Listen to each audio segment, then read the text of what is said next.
Bom, eu me chamo o Alisson Gobo de Águas, né? Eu tenho 33 anos, né? Eu nasci no dia 11 de abril de 1990, né? E eu sou natural de Itaporanga, Goiás. Itaporanga. Quando é que veio para Goiânia?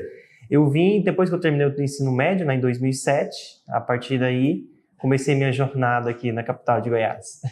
Veio para fazer faculdade ou pretendia fazer faculdade e veio para cá? Isso, não, eu vim, né, porque meu irmão já tinha vindo antes, né, com minha família. Eu fiquei na casa dos meus avós para terminar o fundamental, né, o ensino médio, né, e depois eu vim para fazer faculdade mesmo, para estudar. Bem. Fala um pouquinho da tua formação no ensino superior. Bom, eu me formei na Universidade Federal de Goiás, né, aqui, e sou formado em engenharia elétrica, né, pela Escola de Engenharia Elétrica e Mecânica e Computação da UFG, né, e entrei na faculdade em 2010, né, fiz intercâmbio no meio do caminho aí, né, intercâmbio de 1 ano e meio, né, nos Estados Unidos.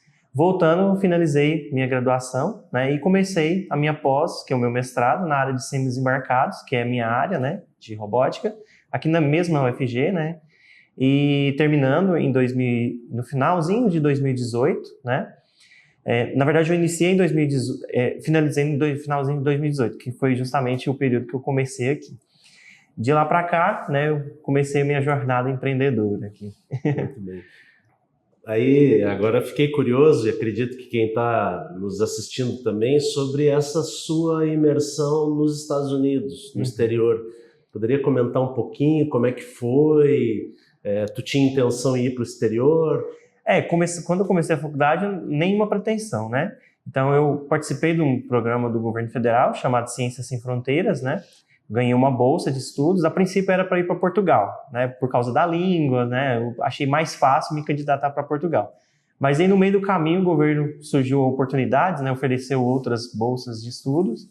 E aí eu acabei indo para os Estados Unidos para aprender inglês e também cursar algumas disciplinas do meu curso de engenharia, né? Tanto é que posteriormente eu aproveitei essas disciplinas, né, no meu curso, quando eu voltei para o Brasil, para finalizar ali né, terminar algumas disciplinas e, consequentemente, o curso.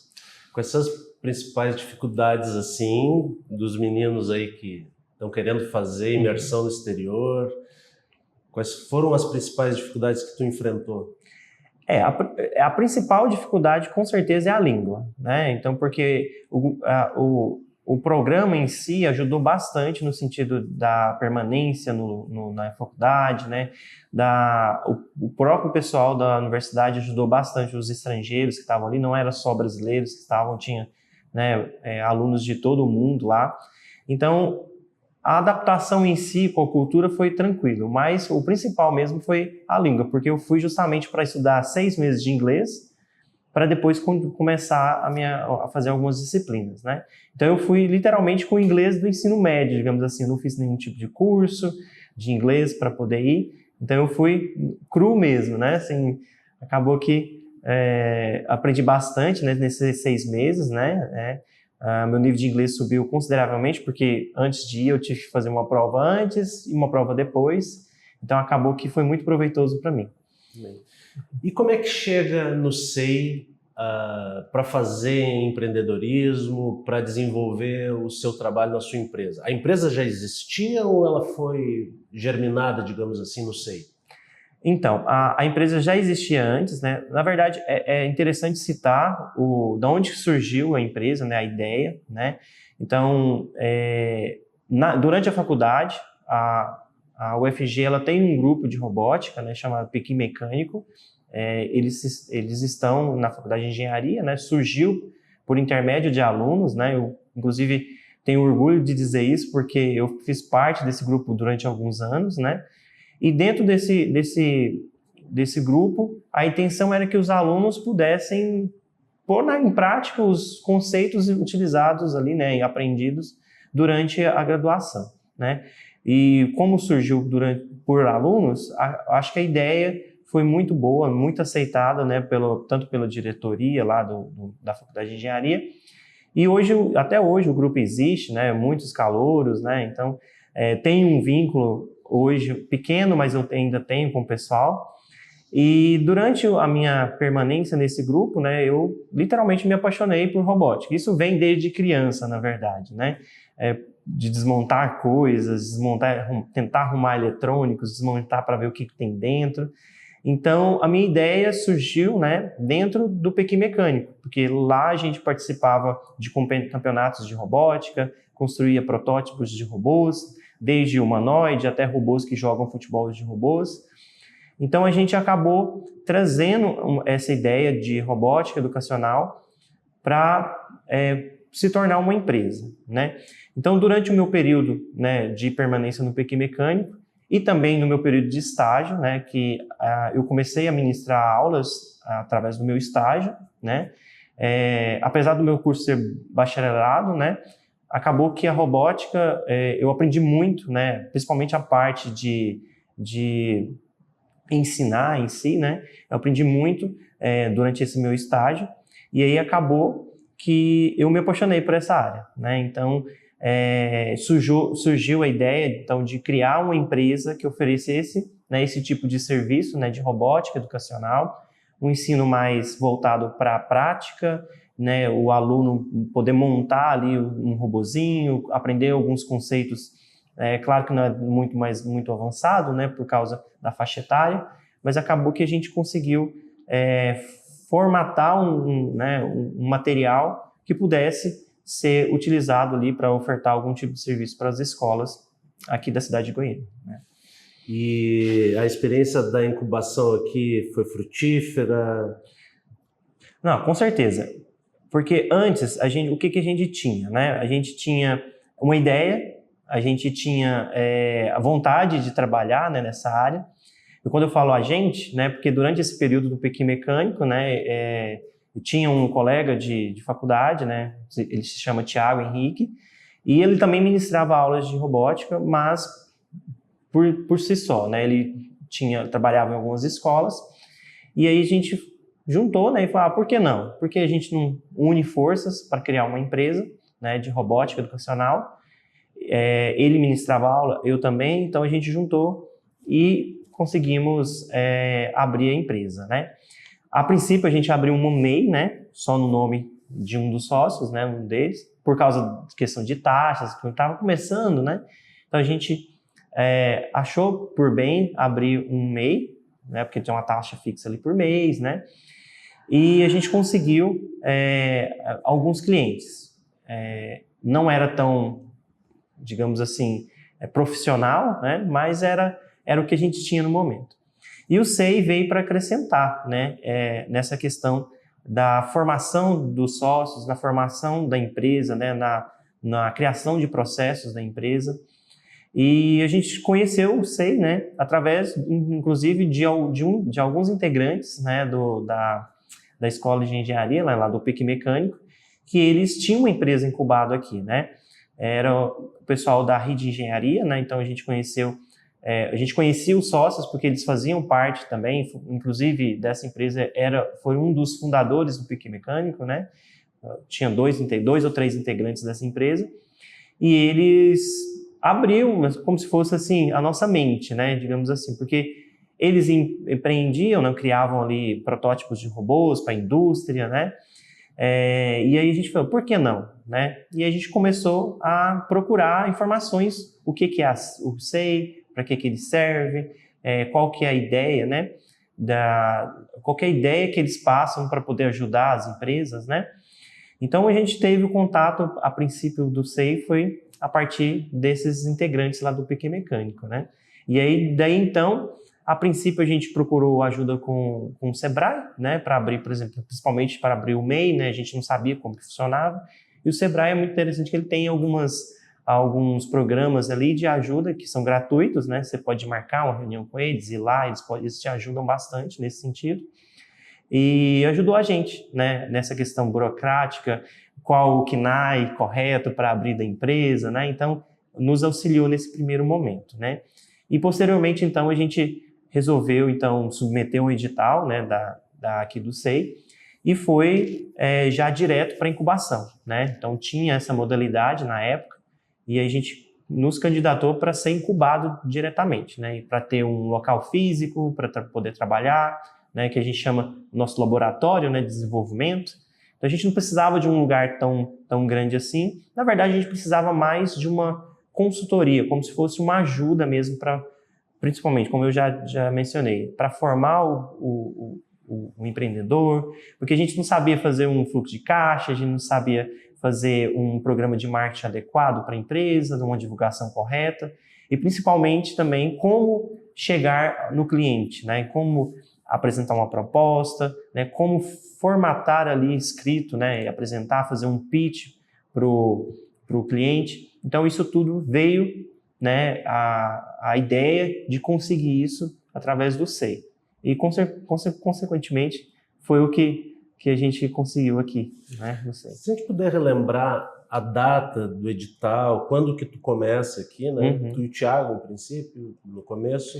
Isso, a empresa ela data do início de 2017, né? Então hoje a data, a gente nunca trocou de CNPJ, né? Então a gente sempre foi transformando a empresa até chegar hoje a microempresa, né? Hoje nós somos microempreendedor.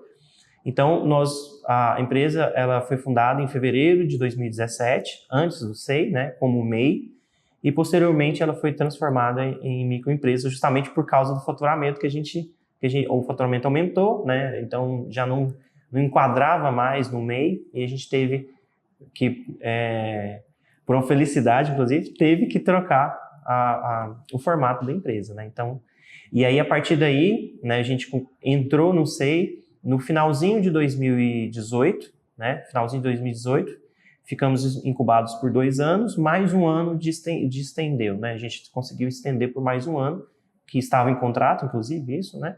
Então a gente conseguiu estender por mais um ano. Então ficamos,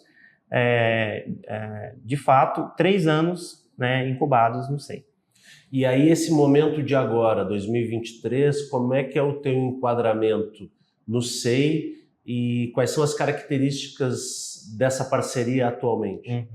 Não, então, depois do período de incubação, né, a gente procurou a diretoria, né, a coordenação do SEI, e perguntamos se a gente poderia continuar a utilizar o espaço, porque a gente não precisa de um espaço tão grande, pelo menos no formato da nossa empresa. A gente precisa de um laboratório, literalmente, para poder desenvolver os kits de robótica, para poder aplicar, assim, as metodologias, né, o que a gente desenvolve dentro da sala de aula, que é outro ponto que a gente pode, inclusive, comentar aqui sobre os clientes, né, nossos clientes. Então, hoje o nosso formato, né, a nossa parceria com o SEI é um formato como se fosse de aluguel mesmo. A gente aluga uma sala, né, a mesma sala que a gente tem, né, como se fosse um espaço de cowork, mas é um espaço reservado, né, que todas as empresas têm para poder desenvolver os projetos incubados aqui dentro do SEI. É um suporte posterior. Exatamente, foi um suporte, achei até bacana da parte, né, do pessoal entender esse ponto nosso, e foi de grande ajuda. Inclusive, na verdade, está sendo de grande ajuda, né, porque estar dentro da universidade, né, também a gente tem essa parceria com o SEI, abre portas, né? Até porque a gente cita, né, nos contratos que a gente tem, nas parcerias, que a gente tem uma parceria com a UFG, querendo ou não, é uma parceria, né? Com o Centro de Empreendedorismo, com a UFG, tem o pessoal do IP Lab também, que ajuda a gente bastante no sentido de desenvolver um outro produto, né? Fazer algum tipo de serviço, né? Então acaba que a gente tem essa parceria.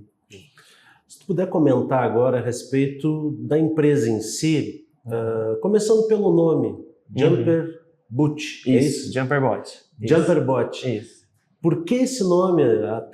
Como é que vocês formularam e chegaram nesse nome? Ótima pergunta, inclusive.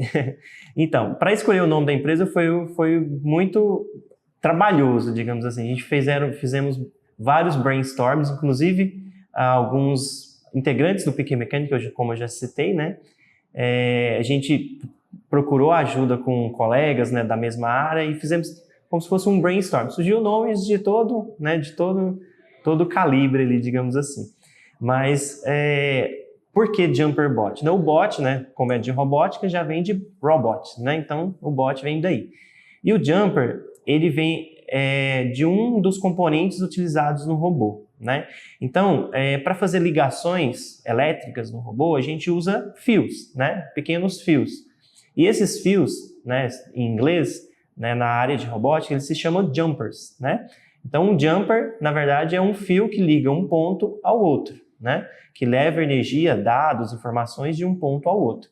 Então, a gente linkou isso, né, com a empresa, que a ideia seria levar o conhecimento ao aluno. Então, o jumper, ele é uma ponte para levar o conhecimento para o aluno, né, ou para quem a gente for fornecer esse serviço, né? Então, a gente juntou essa peça tão importante, né, esse equipamento, enfim, tão importante na robótica, para poder, no nome da empresa. E aí a gente juntou o bot para fazer esse link, né? Então, a gente surgiu então o nome Jumper Bot, né? Mas agora chama de Jumper. Porque hoje a empresa, depois, né, porque eu era sócio, né, eu tinha um sócio, que era o Thiago, né, e em 2021 a gente finalizou a nossa parceria, né, o Thiago foi para uma outra área, né, de investimentos, de análise de dados, que é uma área que ele gostava bastante, inclusive, que ele trabalha nessa área. E eu, como sou apaixonado nessa área de robótica, né, de ensino, continuei a empresa, né? Então, nessa virada, né, cada um foi para um lado, né? Acabou que eu consegui, né, eu decidi se chamar só Jumper. Porque todo mundo fala, vamos lá na Jumper, aí você dá Jumper, né? Então acabou que é um nome que todo mundo conhece, né? Assim, o pessoal do nosso convívio, eles se chamam só Jumper. Você é de Jumper, então vamos lá na Jumper, né? Então acabou que ficou. Mas a gente usa os dois nomes, né? Então acaba que ainda estamos no período de transição ainda, né? Mas Jumper Bot é a mesma coisa, né, pra gente aqui. Sobre os seus clientes, se puder comentar um pouco a respeito dos clientes, do serviço educacional específico que a Jumper proporciona e oferece, e como que é esse relacionamento, como é que faz para chegar numa escola, oferecer esse produto e chegar até desenvolver o trabalho? Bom, hoje a gente trabalha com escolas particulares, né, na cidade de Goiânia. Então, os nossos clientes são as próprias escolas, né? E o nosso formato ele é bem interessante, diferentemente de outras empresas de robótica, né? Porque nós não temos uma unidade física ainda, né? Mas a ideia nossa é oferecer um tipo de serviço para as escolas que nós mesmos vamos até a escola, levando todo o aparato, né? Toda a metodologia, todos os kits, e usamos o próprio espaço da escola para fornecer o serviço, né? Então a gente usa ali os alunos, né? Toda a estrutura da escola, talvez a escola tenha um laboratório de informática ou um laboratório maker. Então a gente utiliza esse espaço para fornecer esse tipo de serviço, né? Então os nossos clientes são essas escolas. Então, fechando a parceria, né? A gente leva todo o kit de robótica, faz todo tipo de manutenção, oferecemos o professor, fazemos todo o treinamento, contratamos, né, pela própria empresa mesmo. Então, treinamos esse professor e fornecemos todo o material, metodologia e professor treinado, né? Esse professor ele é treinado continuamente, a gente chama assim, porque toda semana a gente tem as reuniões semanais para poder fazer acompanhamento e treinamento contínuo dos professores também, né? Então, esse é o tipo de serviço que a gente oferece para as escolas, né? E é um ativo interessante, as escolas veem um ativo importante no ensino da robótica para esses alunos? Tem todo tipo de escola, né? Tem aquela escola que não quer fazer esse tipo de investimento, tem aquelas escolas que quer fazer muito investimento, chegando até colocar a robótica no curricular, como uma matéria normal, né? Como se fosse matemática, ciências, geografia. Então, tem escolas, inclusive, inclui na grade de notas, né? Então o aluno tem que se desempenhar, ganhar ali, né, fazer os trabalhos, né? E acaba que ele tem uma nota também que aparece no boletim escolar deles. E tem aquelas escolas que querem só para o extracurricular, começar ali devagar, com uma turma, 2 turmas, chegar até o momento de ter várias turmas para até mesmo para competições de robótica, né? Levar o nome da escola para competições de robótica, né? Para competições tanto estaduais, né? Regionais, nacionais e até mesmo internacionais, né? Tu vê que esse tipo de oferta por parte da escola consegue ser tipo um marketing da escola? Com certeza absoluta, né? Então, quando a escola oferece esse tipo de serviço e os alunos, né? Hoje a gente tem muitos alunos mesmos que se destacam, né? Que conseguem um desempenho bom, que são os alunos que a gente, inclusive, leva para competições de robótica, né? E isso traz para os alunos, para a escola, né? Quer dizer, um marketing muito grande, né? Porque aí saem noticiários, saem jornais, né? Faz ali toda uma movimentação, né? Em redes sociais também, das conquistas que os próprios alunos ali da escola vão adquirindo durante o curso de robótica. Agora eu fiquei curioso em relação à matéria-prima. Vocês oferecem essa matéria-prima, esses dispositivos, né, tecnológicos, para que a escola possa produzir, então, esse ensino? Então, a gente não oferece o kit em si, o material em si. Ele é um material de uso próprio, né? Então, a escola faz o contrato com a gente, né? E a gente leva todo esse material. A gente optou por esse formato justamente por causa do avanço da tecnologia. Então, de ano em ano, um kit de robótica que uma escola adquire, por exemplo, ele se torna obsoleto mesmo, né? Então, acaba que a gente, todo ano, por contrato, a gente atualiza esse kit de ano em ano. Se alguma peça estraga, se existe um sensor diferente, melhor, ou um controlador melhor, a gente adapta no kit para o próximo ano e sempre vai renovando esse kit. Então a escola não precisa se preocupar com a obsoletidade do kit. Então a gente tem escolas hoje que a gente entra como parceria que tem kit. A escola fala assim, a gente tem um kit de robótica, vocês podem usar. A gente chega lá, é um kit de 4, 5 anos atrás. Então assim, não é um kit adequado para as crianças hoje que exigem muito, né? Que já nasce quase com o celular na mão, né? Então, acaba que esse formato a gente optou, né, e achou muito interessante, porque a gente tem toda a liberdade para atualizar o kit de ano em ano, né, tirar o que é obsoleto e colocar coisas mais atuais, né? Quais são os desafios desse tipo de negócio que tu vem desenvolvendo, robótica educacional? E se tu puder até falar de um caso específico, inusitado, que possa ter acontecido, porque realmente é uma inovação, porque a gente não vê em larga escala esse tipo de ensino sendo empregado em todas as escolas, né? Me parece que é uma característica mais das escolas particulares. Exatamente, porque hoje nós temos, né, o governo também investe bastante, né, na parte de laboratórios makers, robótica para o ensino, né, gratuito, né, para as escolas públicas, mas o nosso formato mesmo ele é para escolas particulares, né, justamente pelo estilo do serviço que nós fornecemos, né, que é um serviço terceirizado, né, então a escola contrata a gente para fazer esse tipo de serviço, né. Então, acaba que no meio do caminho aí a gente vai tendo algumas dificuldades, né? Como, por exemplo, como chegar no cliente, né? Porque escola não é simplesmente você ligar lá e querer marcar uma reunião com o diretor ou com o coordenador, porque você já é barrado literalmente na recepção, né? Porque o coordenador, né, o diretor ali da escola tem vários compromissos, né? Tem toda a parte de gerência da escola.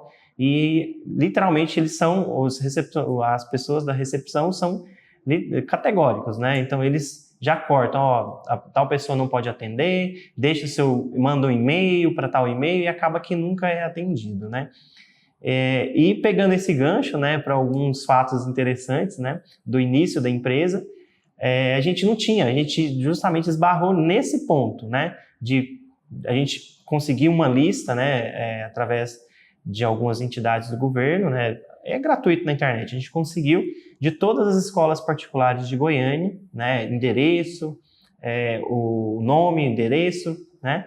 Telefone, e a gente separou por setores, né? E começou a ligar para essas empresas, né? Então, assim, de 50 empresas, né, umas 10 não atendiam, né, literalmente não atendiam o telefone. Aí as que atendiam já esbarravam nessa questão da recepção, né, de não poder passar. Outras pediam para mandar e-mail, mas nunca respondiam, né?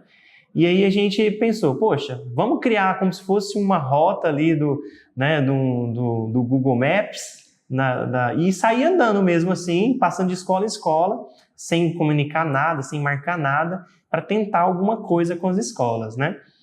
E a princípio isso, assim, a gente recebeu vários não, chegava lá, né? Falava que queria conversar com o coordenador, com o diretor, ele está por aí. Muitas das vezes estava, mas estava em reunião, estava ocupado.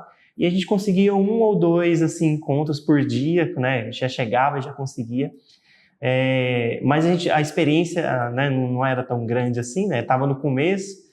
E a gente apresentava toda a proposta sem entregar nada, sem levar nada pronto, né? Então era assim, mais no bate-papo mesmo, né? E aí acabava assim, né, um caso específico, né, o diretor chegou e falou assim, eu gostei bastante de vocês, mas vocês não têm, né, o que vocês estão me oferecendo aqui é um serviço informal, né? Pro nível da minha escola, eu preciso que seja um trabalho, né, bem escrito, bem, né, que seja documentado, que tenha uma metodologia por trás.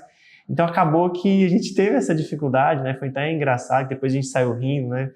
Como que a gente era tão assim inexperiente, digamos assim, né? E aí o SEI vem para ajudar a gente nesse quesito, né? Hoje a gente tem todo um jeito de ofertar o serviço, né? Inclusive, pelo porte da empresa, hoje a gente escolhe praticamente os clientes. O cliente chega, fala, eu preciso da robótica nessa faixa etária. A gente só consegue em uma faixa etária X. Mas faz um jeitinho. Não, nosso formato é esse e é isso. Se você tem interesse, a gente faz a proposta para vocês nesse formato. Então, hoje a gente tem uma bagagem muito boa e uma experiência muito boa de apresentar uma proposta. Tanto é que hoje, na hora de apresentar uma proposta, a gente leva todo o projeto, né, físico, inclusive, os robôs montadinhos para o cliente ver o que o aluno da escola deles vai produzir. Desde lá um kitzinho mais básico, um kit intermediário, até um robô de competição que é muito avançado, que tem garra, que abre, que fecha, que levanta. Então, acaba que o cliente ele visualiza o processo, né? Desde lá numa turma iniciante ali básica até uma turma avançada, que posteriormente vai trazer ali muito marketing para a escola, né? Isso é uma consequência, na verdade, né? Não é obrigatoriedade, digamos assim, né? Que o cliente procura por isso, né? Por um marketing. Mas ele procura por oferecer um serviço de qualidade para as famílias, né? Que hoje a gente fala que a gente tem 3 clientes, né? O aluno, que é o que vai ter a aula, o diretor ou o coordenador da escola e os pais. Então, são os nossos 3 clientes que a gente tem que agradar, né? De alguma forma, né? O aluno, por ter uma aula ali, né, diferente de todas, uma aula mais prática. O colégio, né, por estar oferecendo um serviço ali para os seus alunos, né, e poder divulgar isso, né, que é um serviço de qualidade, que é um serviço que eles estão se dedicando para ofertar.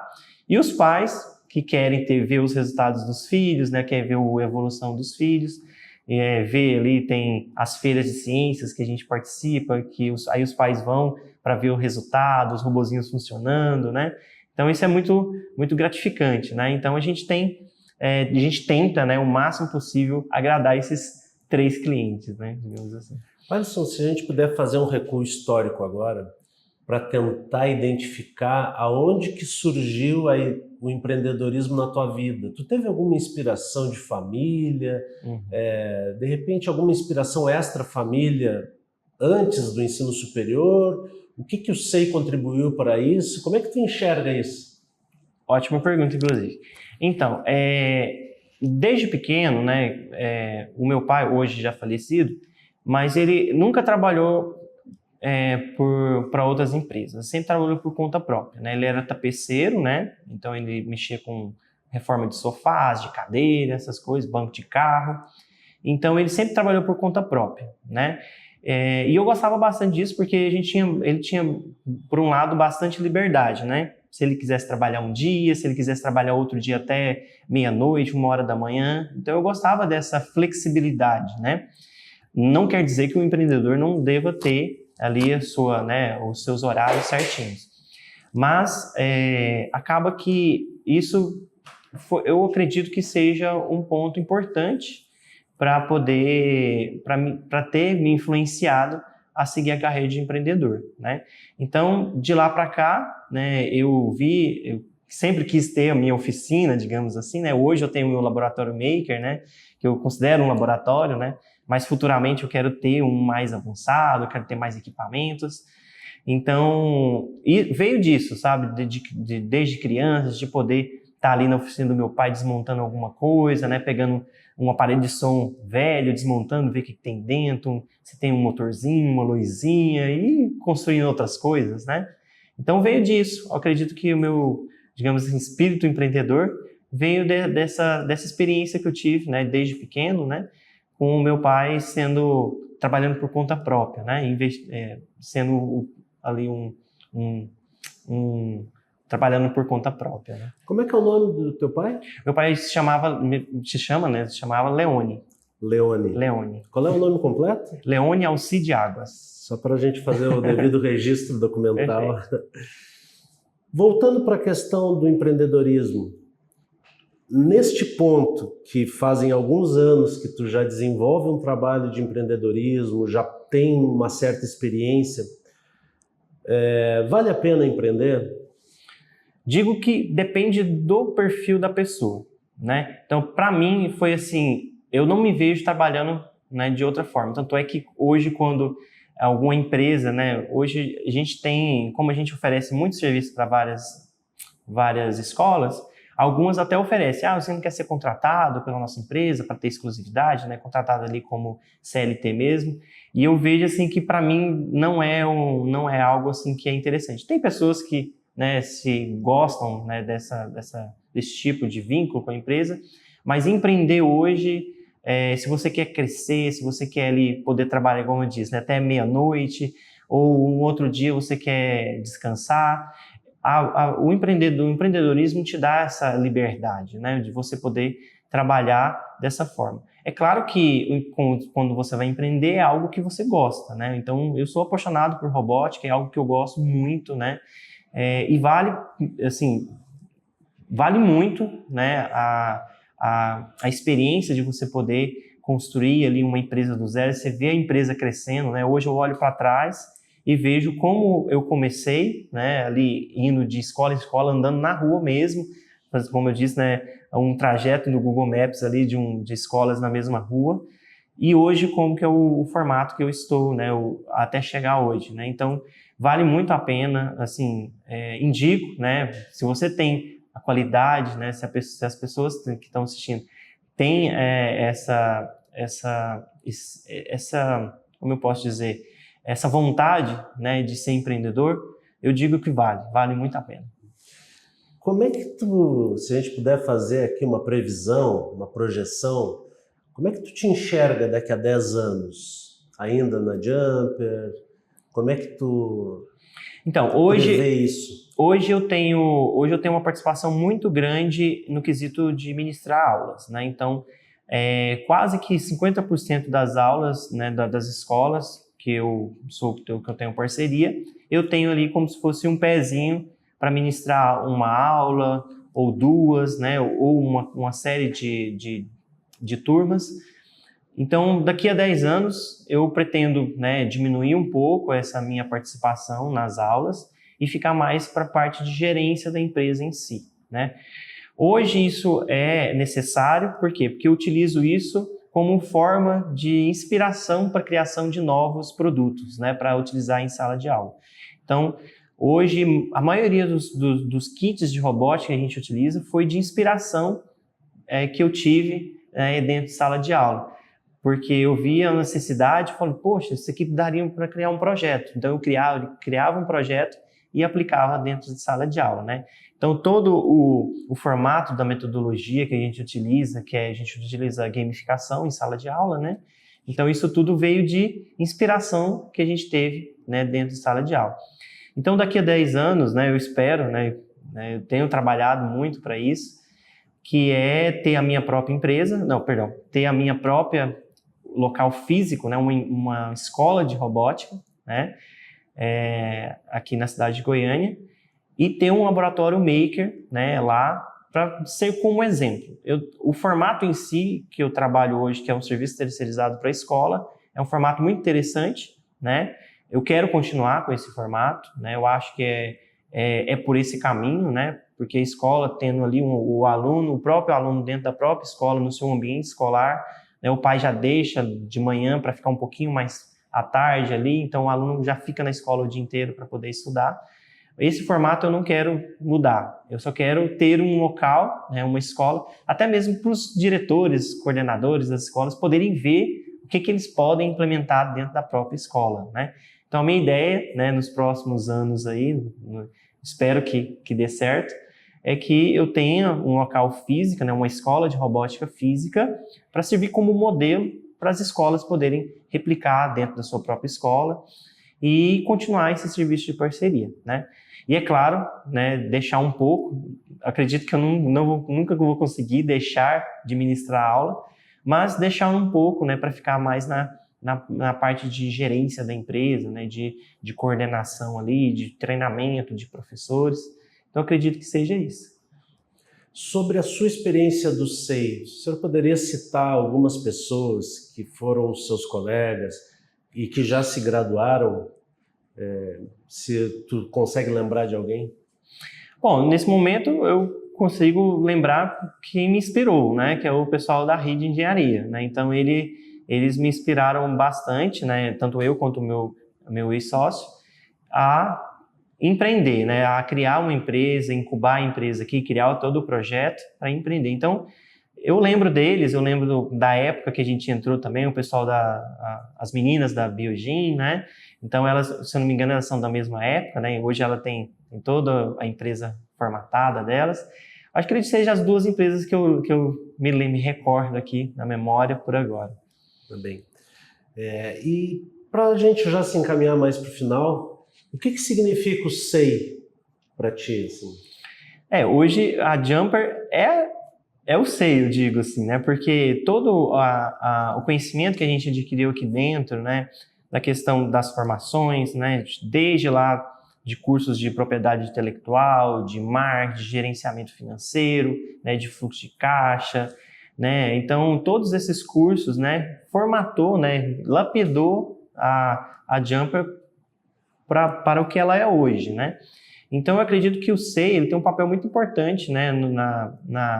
Na construção da empresa, no desenvolvimento que a empresa tem, né? Então, hoje eu só tenho a agradecer por toda a ajuda, né? Por fazer parte, né, da história do SEI, porque querendo ou não, toda empresa que passa pelo SEI, né, se torna uma parte aqui, né, um pedacinho do SEI, né? Então, para mim, né, o SEI foi muito gratificante, está sendo ainda, né, pela ajuda que tem feito, né? Então, acredito que o SEI é uma parte que não se desvinculará nunca da Jumper, né?